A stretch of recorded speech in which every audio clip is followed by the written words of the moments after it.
Wayne, good afternoon. Thanks for doing this. Thanks for asking me to. I really appreciate you taking the time. You as well, Trevor. You are working out of Montreal these days, from what I understand. Indeed. Yeah, my grandmother is here, and she's my best friend and a big influencer, and now's my chance to support her, so I'm over here. And you are the CEO of Link Energy. What is Link Energy? Think Energy is a retail energy company. That means we serve homeowners and businesses with natural gas and electricity.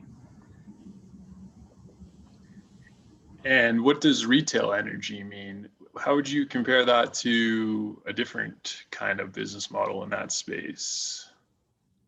Well, I say retail just meaning that you're actually serving the end use customers. So you have wholesalers that are a bit north of us in the food chain. You know, we buy from them. They buy from producers who are north of that, or whatever way you want to display it graphically. But we're the ones that are in touch with the actual consumers of the gas and power product, and that's only possible in deregulated markets where governments have allowed for choice, and that creates a whole bunch of interesting opportunities. And we got excited about the chance to try to create a differentiated value proposition for consumers of an otherwise kind of boring transaction that everybody just has to make, and they don't tend to get emotionally engaged with. So we set out to try to do something a little different in that space. When you say energy, do you mean electricity and natural gas, or just one of the two? Both electricity and natural gas. So you guys purchase the electricity and natural gas from a producer directly, or was it a wholesaler and then resell it?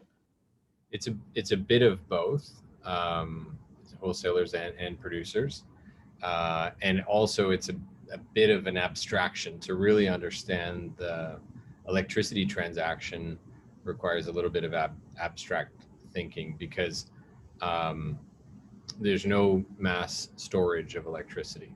We don't have the giant batteries, right? So what you're really doing is everybody who has an electricity generating asset is feeding that electricity into the grid system, a system of wires that cover the province and or any geography, and then other people are pulling it out simultaneously and using it.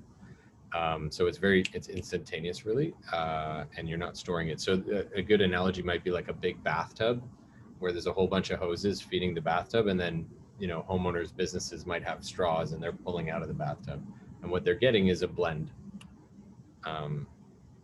And so we're buying system electricity and selling system electricity quite simultaneously.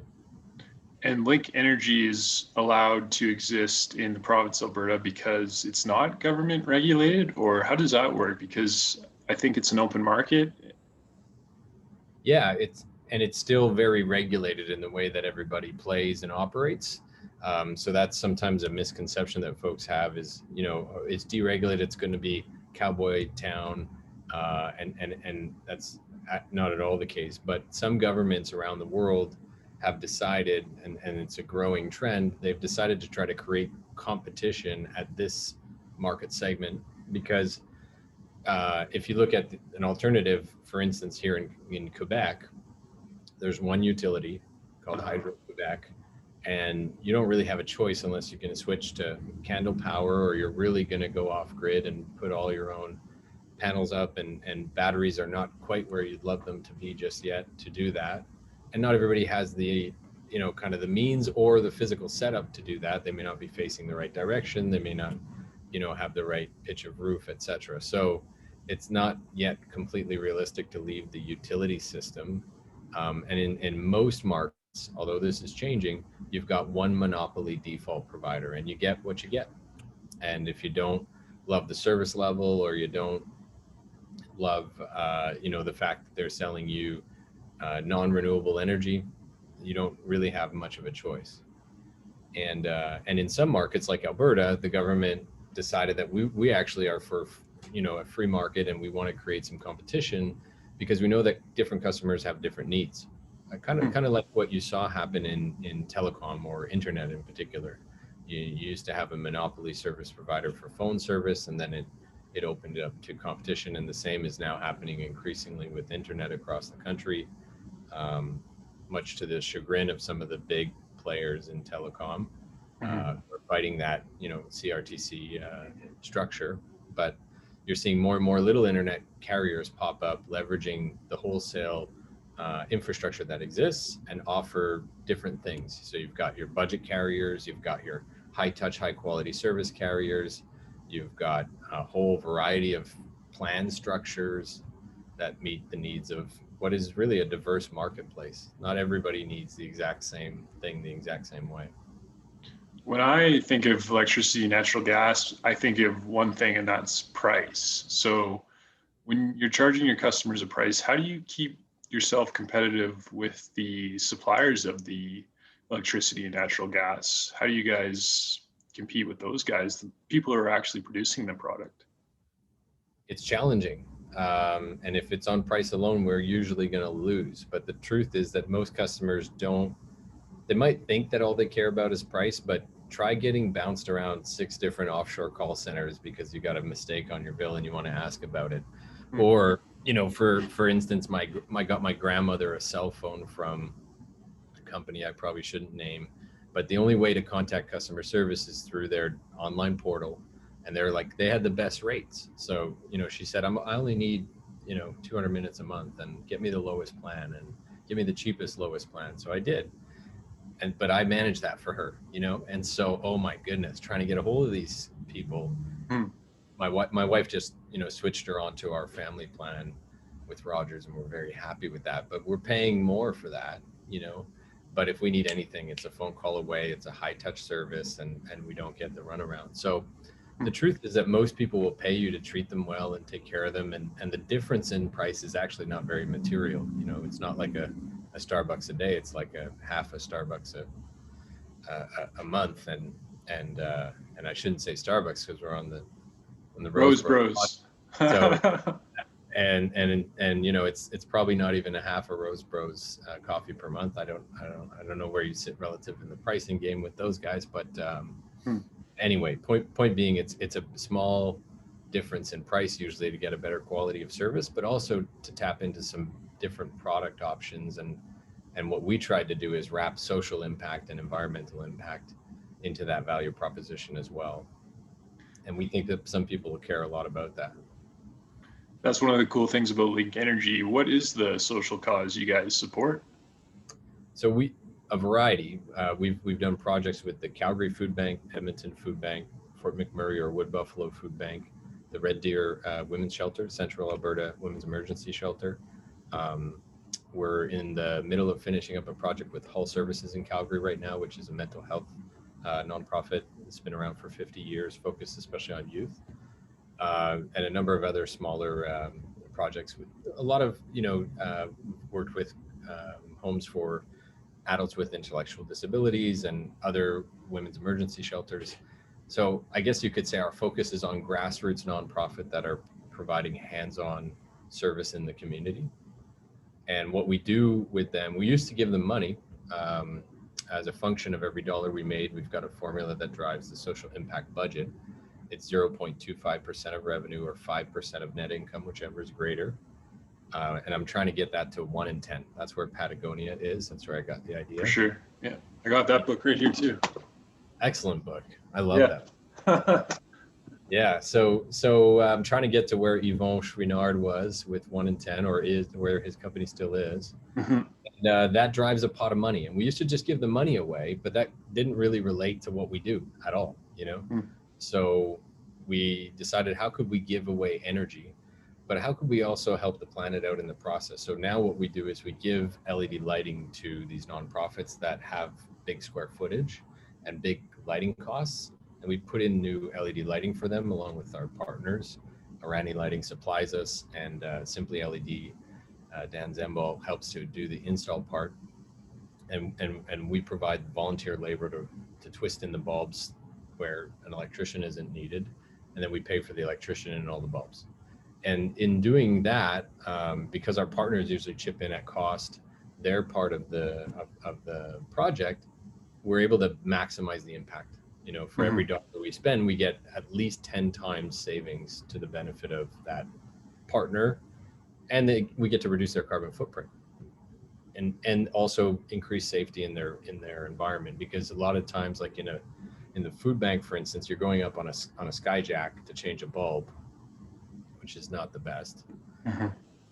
So, and folks have also told us, that it improves kind of the quality of the environment. So that's particularly nice when you've got residential programs like in the women's shelters, or Health Services has a residential program. They've got a school in there as well. So to have, the kids in a nicer environment where we've thought about the kind of lighting that would be conducive to what they're doing, we're proud of that. We're getting kind of a triple bottom line impact. We're saving them money, but we're reducing their carbon footprint, and we're improving the quality of the experience in the space so that they can do the important work that they do, and we can chip in our own little way.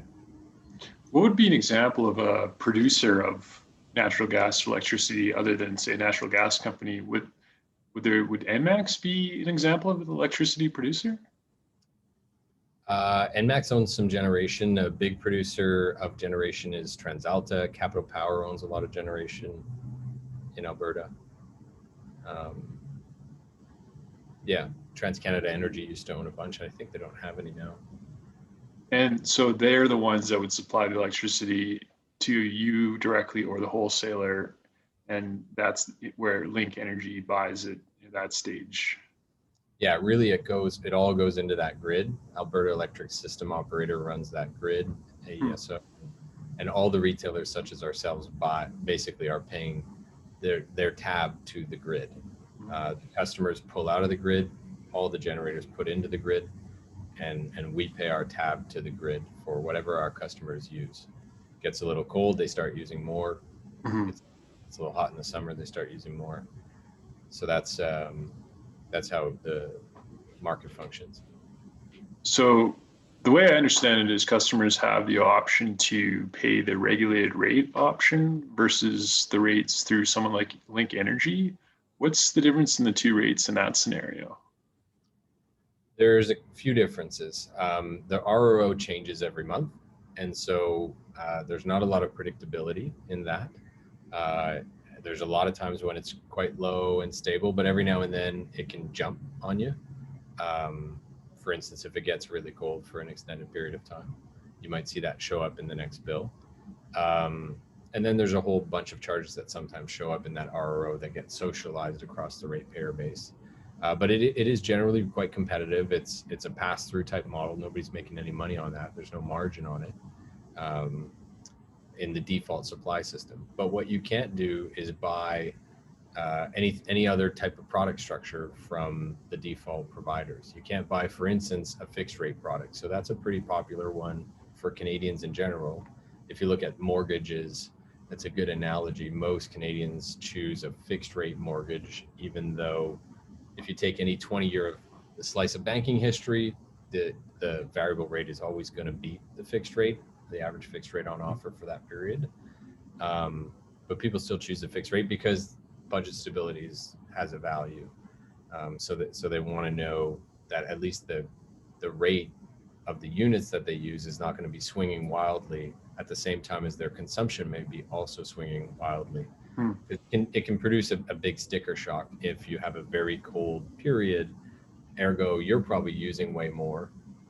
At the same time, the rate is taking a run, so that compounds into being a much larger bill.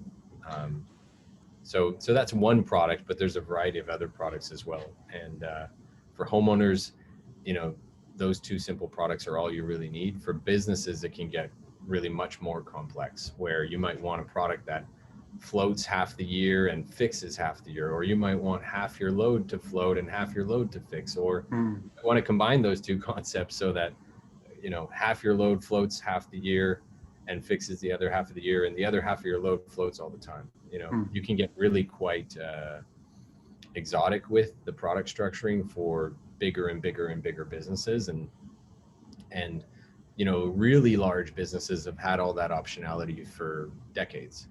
But when the market deregulated, it opened up that type of optionality down the food chain or into the smaller business community so that they can hedge.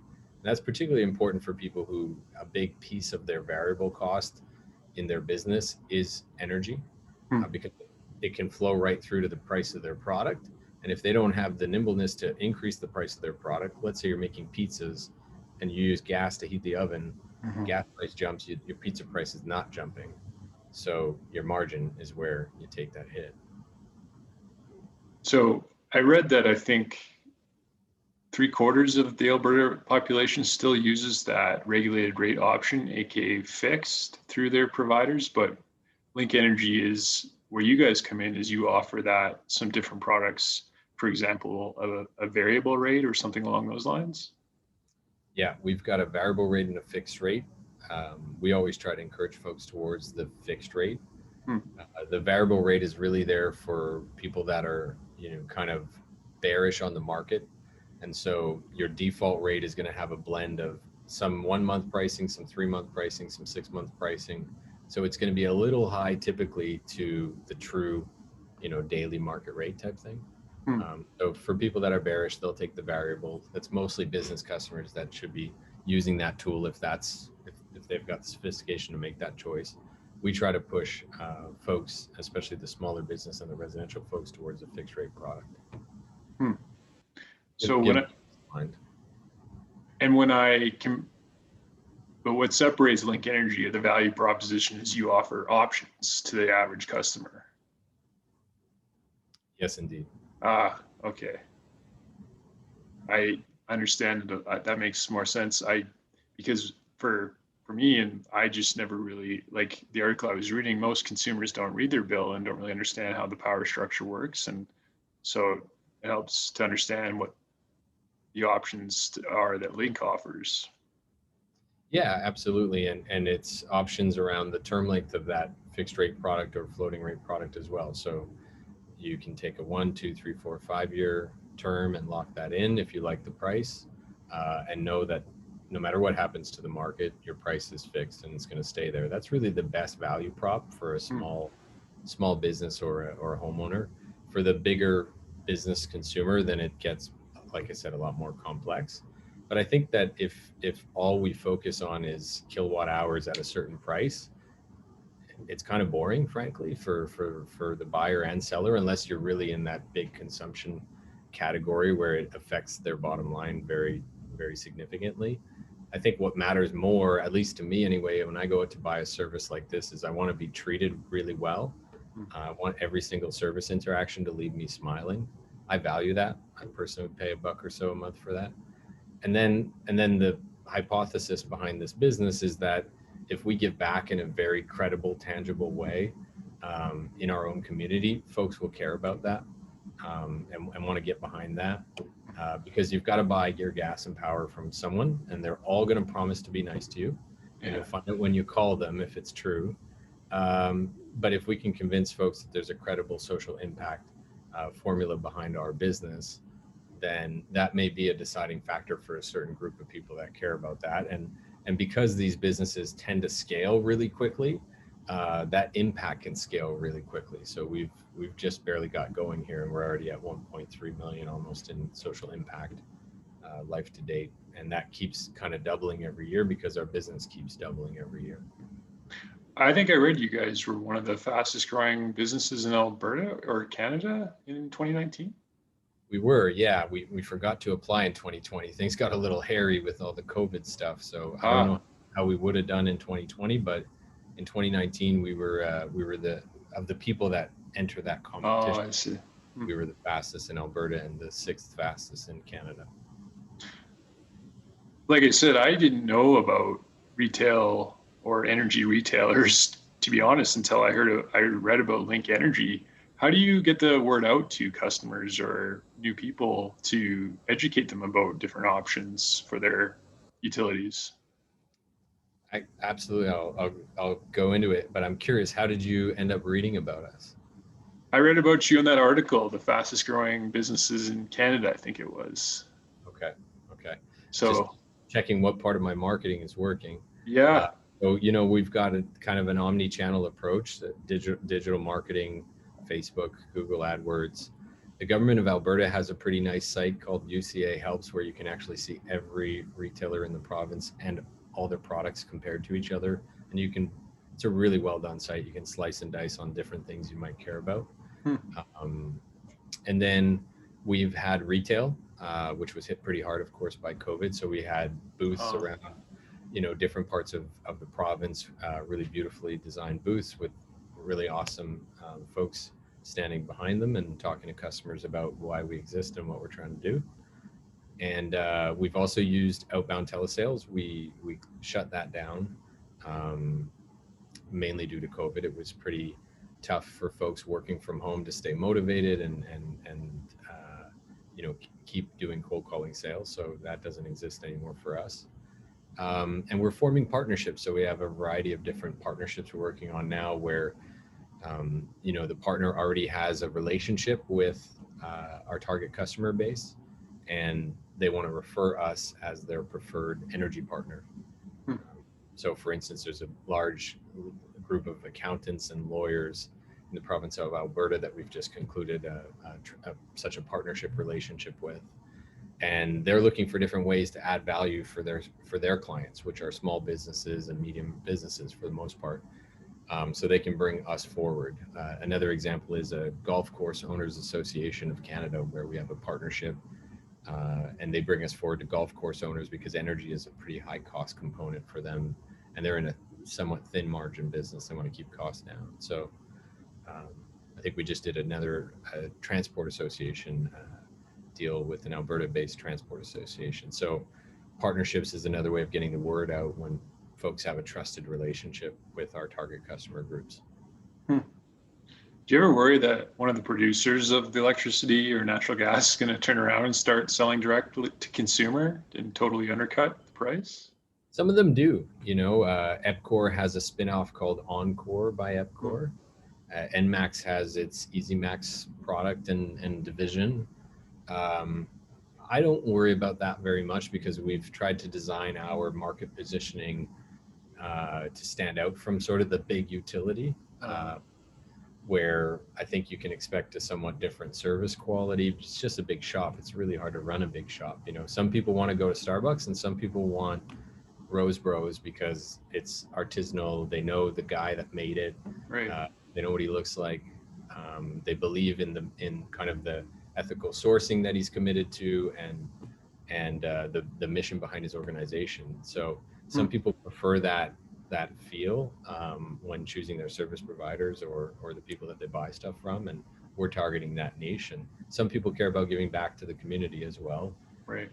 And some people care about green energy or clean energy. And so I'll share something with you, Trevor, that no one else in the world knows outside of our walls, but we're about to become Canada's only clean energy retailer. 100% clean energy, completely baked into the cost of all of our products for every customer, including our existing customers. And awesome. that'll go public in the next 3 or 4 weeks. So that's awesome. That we hope people care about. We care about it. We're going to do it anyways. And we had a lot of boardroom conversations and about what if it doesn't pay off and people don't come to you in droves. And the thing is, I don't want to sell something I wouldn't sell to my grandmother. And I think that's where the future of our industry needs to be focused. And we're going to go there, and hopefully people like it. And if they don't, that's okay. We're going to try to win their business on every other point of competition. But we think that, there's a market for somebody like us who gives back to the community, focuses on helping out the planet, and wants to leave the customer smiling every time we interact with them. When you say clean energy, you just mean natural gas, electricity, and no coal then? No, nat gas usually doesn't show up in the clean energy mix, although it is an important transition fuel. What we're doing is we're using renewable energy credits to offset all the emissions associated with the power we sell out of the grid, because it's that big bathtub in reality. There's no two ways about it. You can't really run like a wire to everyone's home and business from a solar plant, right? It all just kind of goes into that system. The system today in Alberta is increasing in renewable content. It's at about 17% in the generation stack for power, and that's going up. So that's wonderful. We have to offset the other 83% by buying renewable energy credits I see. and carbon offsets. So that offsets the emissions associated with the non-renewable generation in the default generation stack in the province, as well as the natural gas. That's really cool. Yeah, it's exciting. I mean, there's a ton of companies in Europe and the US that have done this, so we're not breaking new ground, but we are in Canada breaking some new ground. There was a company that did this many years back in Ontario called Bullfrog Energy, and Yeah. they today they just sell the RECs, divorced from the actual core commodity products, Hmm. which is neat as well because you can buy those RECs to offset other things besides your energy consumption. It can offset your transport emissions and offset other aspects of your life. Maybe for anyone that does listen to this podcast episode, what does a carbon credit look like when you buy it or purchase it to offset your business? How does that process work? It's a transaction, so it's like a piece of paper, or you could think of it as a virtual instrument potentially. And it needs to be registered and retired after you purchase it so that it doesn't get doubly sold or triple sold, you know? Right. And so a renewable energy credit is a kind of store of value that a renewable generator gets to sell because they've done a certain thing that, Mhm. that essentially removes 1 ton of carbon from the atmosphere is one REC. And actually Bullfrog's website has beautiful explanations on this for lay folks. And we hope that ours is going to try to come close to being as beautiful as theirs, and you'll see it in a few weeks. But basically you know, when you're going, let's say you're wanting to build a solar panel farm, you're of course going to make your investment decision based on your ROI, your return on investment. And part of that ROI is going to come from selling the electricity to the grid at whatever price you can forecast to sell it at, which is a bit of a science project. And then another part of your value is going to be selling those renewable energy credits to whoever wants to buy them. And so that by buying the renewable energy credit, you help improve the business case for building the solar plant or the solar farm or So, the wind farm or whatever. and so that's where Link Energy comes along, is you guys are the ones giving money to a company like a solar energy company who is the ones selling the credit, and it's kind of an exchange in that sense. That's correct. Yeah. Right. Right.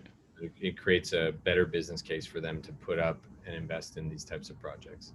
And slowly but surely that 17% of renewable generation, and you know, it's different everywhere else you go, but if we can make it more profitable to build solar panels than to build a nuclear plant, which some folks debate is renewable. Right. But that's a whole other, we'll Yeah. go down a rabbit hole there. But yeah, if we can make it more profitable and a faster ROI to build wind or build solar or build tidal, build geothermal, then more people will do it. And we use the market forces rather than try to rely on charity and goodwill. Mhm. How did you start Link Energy? What was the idea? Where did it come from? Because I think I read that you're a lawyer by training. I was in law school actually when I thought of the business, but I've been selling gas and power since I was 20 years old. I started as a door-to-door salesperson in Montreal, and then later in Alberta, Ontario, BC. And going a little further back, I'm a kid from the wrong side of the tracks, so I grew up in a kind of a scrappy, low-income situation, which I'm really grateful for. My parents did an incredible job with what they had, but I had to kind of learn to be resilient, and I think that that informed the instinct to want to use business as a tool to give back. So my idea with going to law school was to try to become Prime Minister of Canada. I thought, if I want to help out people, I want to help young people in low-income neighborhoods get access to education, and I want to help old people age in grace and dignity, and I want to help create a more kind of inclusive tone at the top, which some people that I admire are doing.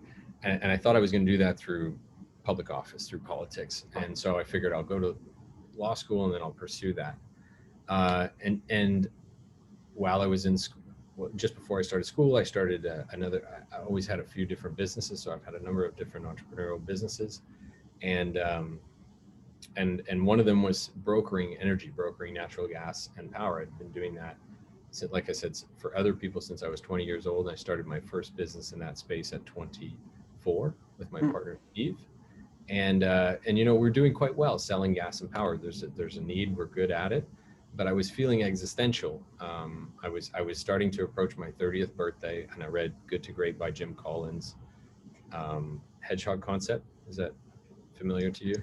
I haven't read it, but I think I may have the book, but no. Okay. So it's chapter 5, maybe, is the hedgehog concept. And he says, don't do it unless you can do it better or different than everybody else. Mm-hmm. And that might remind you of Jack Welch, who at GE said, we've got to get out of any business that we can't be 1 or 2 in. For sure. And so I was thinking about gas and power sales and thinking, we're not really doing anything so much better or different than anybody else.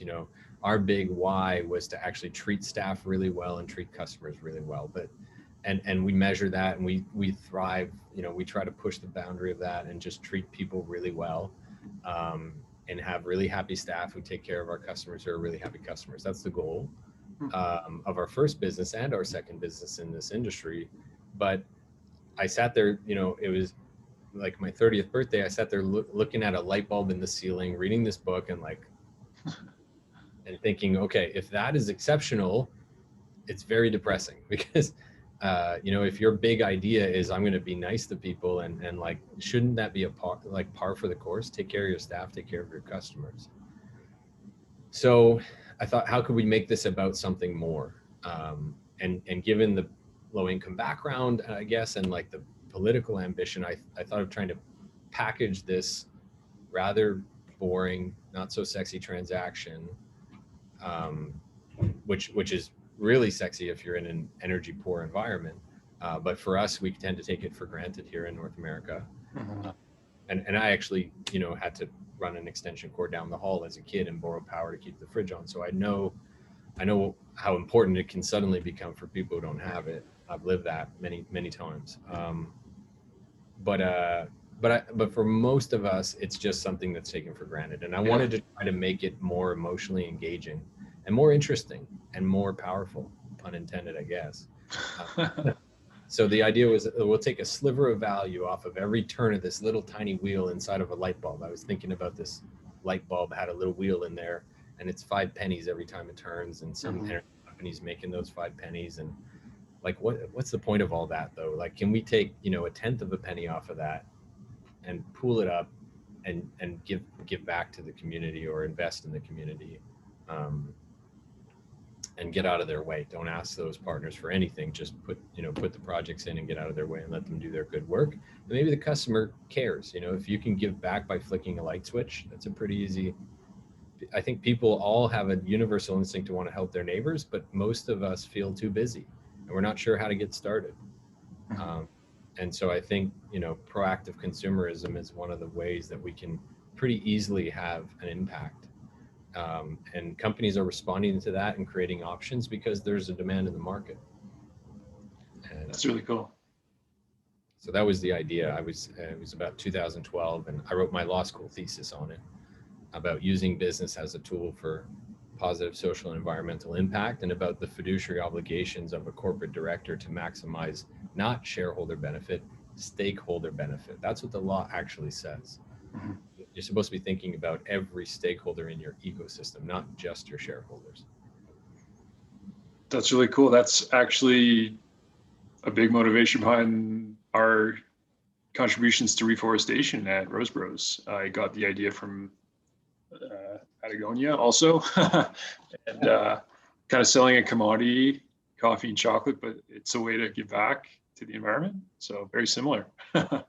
I saw that and I was so excited, and I want to ask you about why trees? How did you choose trees? Did you go through other options or ideas? And how is the trees working for you? Because I'm also evolving our give back mechanism, and it's hard to scale these lighting projects, and the budgets are getting bigger. So I know that you can get trees really efficiently. How is that working out for you?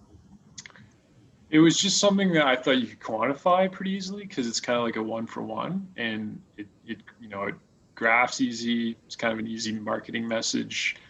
I mean, there's a lot of ways I think you could give back to the environment, but trees just was something that it seemed like a easy thing to quantify and not to make it too complicated. So that was it. But I mean, there's Are you so many things. are you happy with it? Like, how's the customer response to it? And It's been good. I mean, I didn't know 10 Tree existed when I started doing that. So that was kind of they'd already done it. But I mean, at the end of the day, yeah, customers seem to like it. And we're not the first and we're not the only ones doing it, but that's not the point.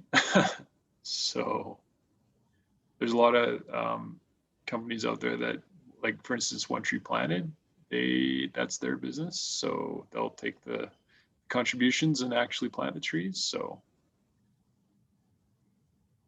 that's great. I looked at trying to find a tree partner as one of the ways because there's a nice carbon impact, obviously. yeah, And we may diversify our approach. You know, we're always kind of surveying the customers and doing focus groups as well, which are really helpful to try to figure out, do you care that we do these lighting projects? Or, right. you know, for instance, we're looking at a solar project for one of the partners, and that's going to get a lot more headlines. But the truth is that the ROI is nothing like lighting, but it's more exciting. Oh, what if we just put solar panels on the roof of one of these food banks or shelters, and it was, you know, Right. it was more independent and more off the grid, and that's interesting. It's very futuristic, but the financial return for the partner is lower.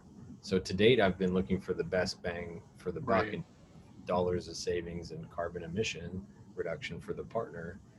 But you're always having to, as a social entrepreneur, I guess you're balancing these ecosystem stakeholders. So this one makes more for my nonprofit partner, but my customers care less about it. Right. Yes, totally. I think the nice thing about trees too is there's that carbon capture aspect to it. You can market a bit. We haven't, but if that's a concern for people, then I mean, carbon capture is a pretty big issue these days. So, Yeah, yeah, and it's a nature-based solution, which is great. Yeah. so yeah, that's cool. Have you had, I'm not sure the nature of Link Energy and the economics behind it, but has there been challenges supporting a social cause and running a profitable business?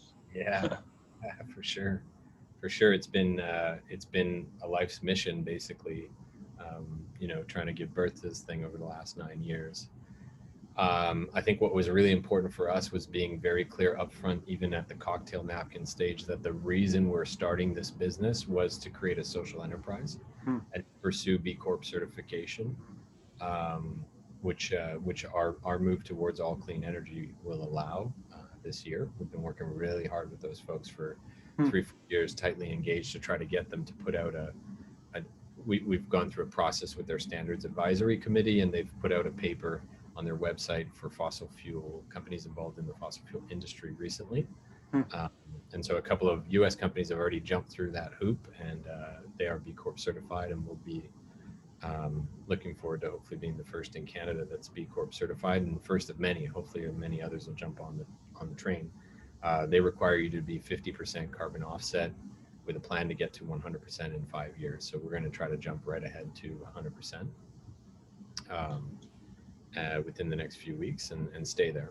Anyway, I think committing to that early meant that when I was in the boardroom facing some pretty difficult battles up against tough financial conditions, that was never the thing that anybody pointed to as the Hmm. little piggy bank that they could go take money out of, Yeah. because it was always part of the DNA of the company, and it was our brand promise to our customer base and our employees.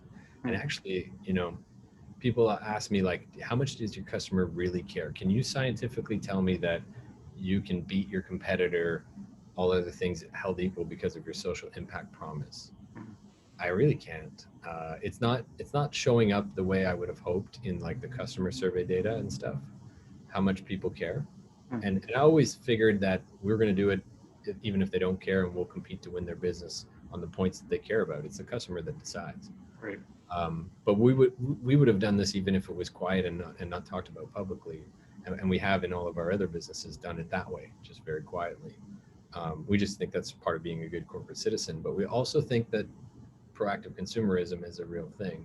So we decided with this business to put it out on display and to try to get transparent about it. And I got a little off on a tangent there, but No, it's good. It's not clear to me whether it's paying for itself or not, but we're going to keep doing it anyways. Because life is short. I want to be proud of my work. I want everybody involved to be proud of their work. And that I can tell you, actually, that's where I was going, is that team members, employees, partners, they get really excited about this idea. So that alone is probably paying for it. And if the customers don't care at all, but the team is passionate about selling widgets or selling kilowatts or selling whatever, they're passionate about it, not for the sake of selling a widget, but because every widget I sell means that we can give it away an extra light bulb, and I can actually go there and twist it in and bring my family. And next up, we're going to do the SPCA, and then we're going to do this and this and this. People get really fired up about that, as do I. And life is too short not to be excited about the outcome associated with your work.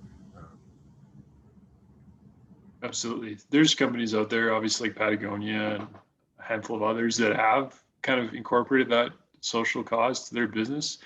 They did that, it seems like they were after they were profitable, successful businesses. Do you think it's possible to start and grow a business with a bit of a cause behind it at the same time? Everybody thinks of Tom's. I mean, they definitely did it pretty quickly and pretty early when they were in Blake's apartment still, and figured out the one-to-one. Ben and Jerry's much earlier, pretty committed to local impact, and their impact scaled and their causes got more international as their business grew. But I think they were from very early days very committed. Craigslist is another example.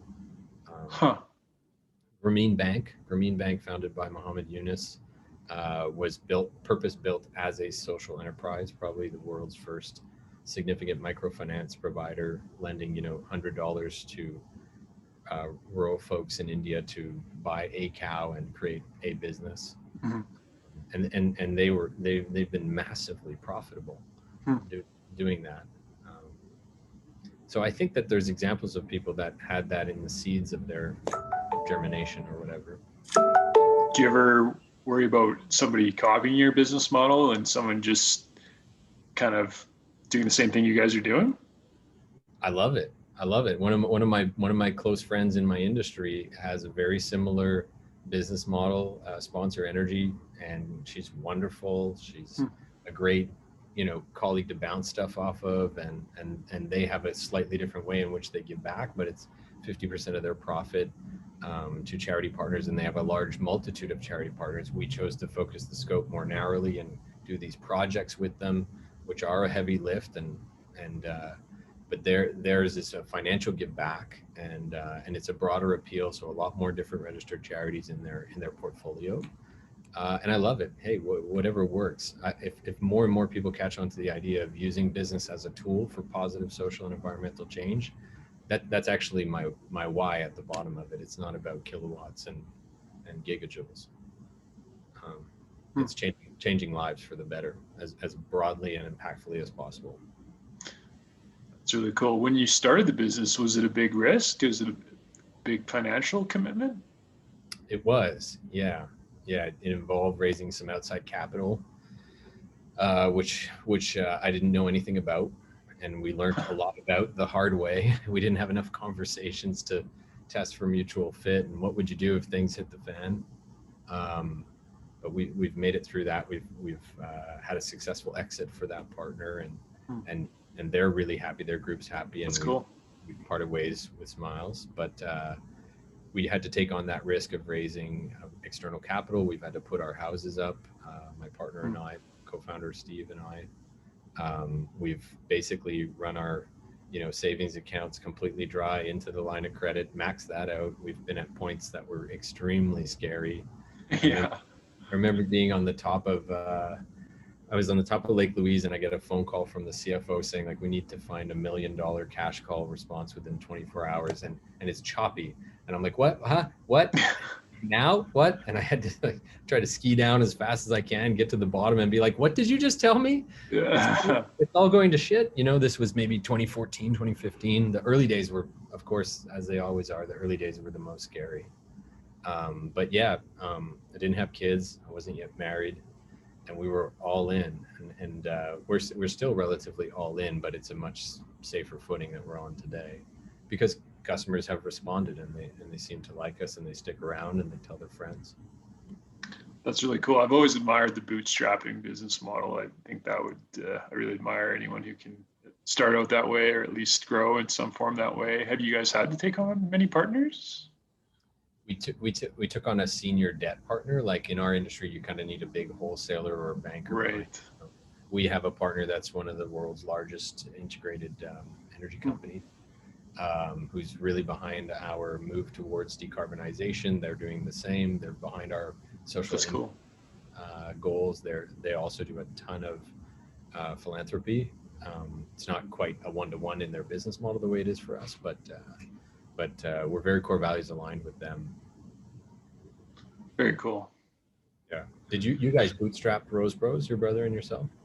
100%. That's awesome. No loans, no equity yet. So that's the goal. It's just to keep going like that. Congrats. Yeah. And similar questions, were there some pretty scary days? Well, I haven't really got that big yet, to be honest, to have scary days. But I mean, the longer you stay with it, the more you put some thought into it and you wonder where it's headed, and start to think about buying maybe a house and all that and where the money's coming from. And when you're running your own business, the buck stops with you, obviously, as you know. Yeah. So, but thankfully we haven't touched wood, have any major hiccups yet. So, hey, if you ever feel the stress of entrepreneurship kind of being a bit overwhelming, there's this excellent organization called EO, Entrepreneurs Organization. I've read about them. Yeah. They have a great chapters in Calgary and Edmonton, and most cities in the world have chapters, and it's all entrepreneurs, peer-to-peer, supporting other entrepreneurs. No one's allowed to sell to each other. It's highly confidential. You get access not just to peer mentorship, but also great content. But the big thing is you're in this little group called the Forum with 5 to 10 other entrepreneurs, and you have these very deep sharing sessions where you can kind of unload whatever stress you're carrying, and other people have faced exactly what you're facing for the most part, and their only way that they can teach you or respond to you is by telling you their own stories, not to give advice or condescend you. It's speaking from storytelling, right. Which there are really powerful traditions around teaching through storytelling, of course. First Nations and other communities have taught us that that's one of the best ways to learn. So yeah, highly recommend EO if ever you want an intro. It was a lifesaver for me at some of those toughest moments. My partner and I, that's cool, have literally felt like our lives were saved because we could just unload and get advice from people who've been in those shoes. That's cool. I'll remember that for sure. Put it down, write it down. Yeah, anytime you want an intro to the local chapter president, happy to facilitate. Awesome. Well, that's cool.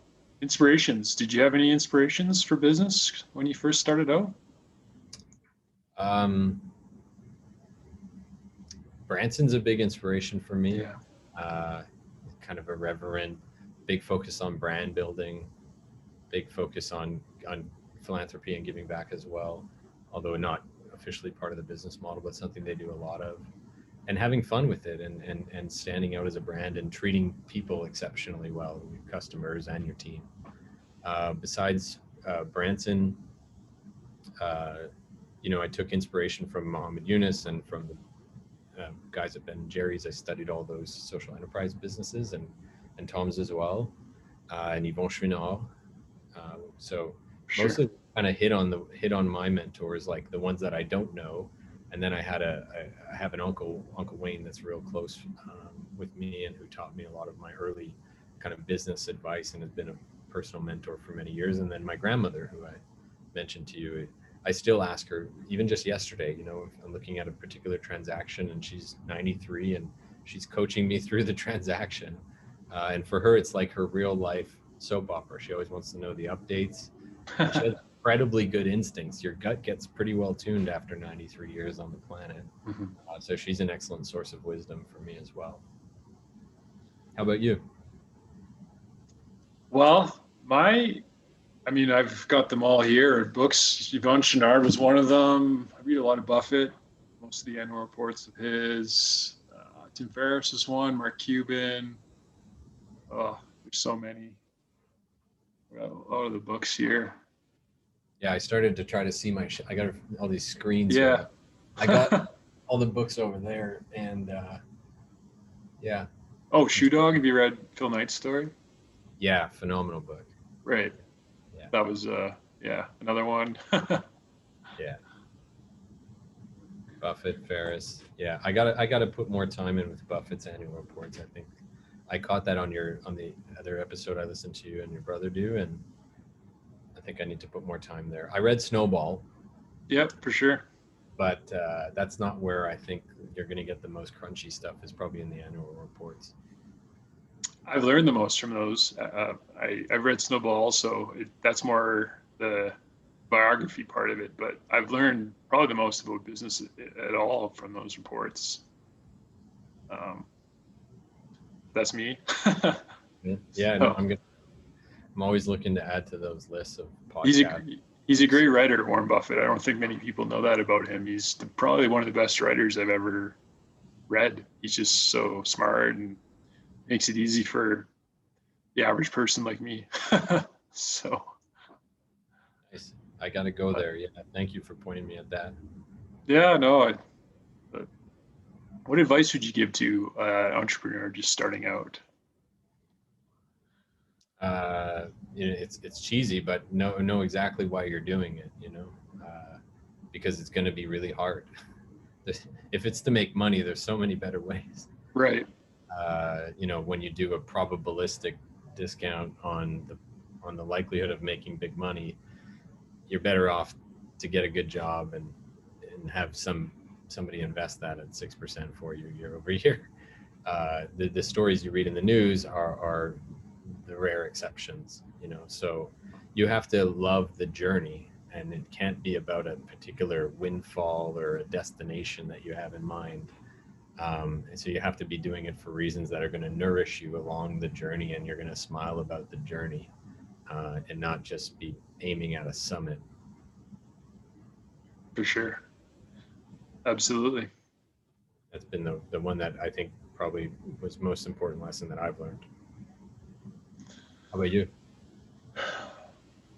Oh, advice? I'm not really in a position to give advice at this point, but I think, you got to like the process and like working for yourself. That was one big thing, no boss right now. And windfall may come, it may not, but life's short. And if you can get away without a boss, that's one of the big motivators for me. Also to give back a little to the environment. Nice. So. Well, hey, thanks for sharing. I know it's supposed to be me getting interviewed, but I like learning from entrepreneurs. So thank you for kind of doing the back and forth with me. Yeah, for sure. That's usually, it's just me peppering people with questions, but, and I'm in no position to give advice, but there you go. I think we all are, man. It's like, if you can't learn, like my team members often have their kids in here on days off, and I love to stop and ask them questions, and you got to, you can learn, you can always be learning from everybody. And, like I said, one of my greatest sources of business wisdom is my 93-year-old grandmother who never worked in business, but, and if you're an entrepreneur, if you're 5 years in or 10 years in or 50 years in, if you meet an entrepreneur who's 30 years in and thinks they learned it all, they're probably not very successful, or at least not very happy. Like, come on, how boring must that be if you think you figured it out? Yeah. And I've met people like that for sure. Yep. Must suck. Yeah, for sure. to not feel like you've got more to learn at all times. Well, that's great. I appreciate you taking the time. I won't go too much farther. Any big, other than the renewable announcement coming up, any big things coming up for Link Energy? Well, the B Corp Yeah. will follow that. So those are a couple of big things on our horizon. And we are looking at another pretty big social impact project for this year in the province. We've got a pretty big budget, and I hinted at it. We might do a solar project. It'll be a big solar project for an important nonprofit that does incredible work. Or we might just do 10 lighting projects. I'm not sure. But either way, we're going to be doing some pretty big social impact projects. And one of the things that I always dreamt about was trying to invite not just our team members to do the volunteering, but actually invite our customers and their families and their team members. Logistically, that's a real nightmare. But I've always dreamt of like trying to share the experience of volunteering with people in the ecosystem. So this year might be the year that I pull that off, and the first 50 to sign up will get to come out and help us put in the light bulbs, for instance. So that's on my roadmap, and it's something I'd love to see happen. Especially, people tell me that when their kids get out and volunteer, like my kids come out every year and give food away. We have a food drive as well, so they do that in like the low income neighborhood where I grew up. And parents tell me, and I see it in my own kids, it's just a really nice and eye-opening and grounding experience to be involved in your community and helping others who may be a little bit less fortunate than you. So I'd like that to be a part of our business model. Hopefully that one's on the horizon later this year. Awesome. Well, I appreciate your time. We'll wrap it up there. I'll let you go. And thanks for doing this. Yeah, you as well, Trevor. Thank you for inviting me, and I look forward to catching up anytime you want to ever repeat, and I look forward to checking out some of the other episodes I've flagged. And thanks for pointing at Shane Parrish and also reminding me to go crunch into those annual reports. Yeah, no problem at all. We'll wrap it up there.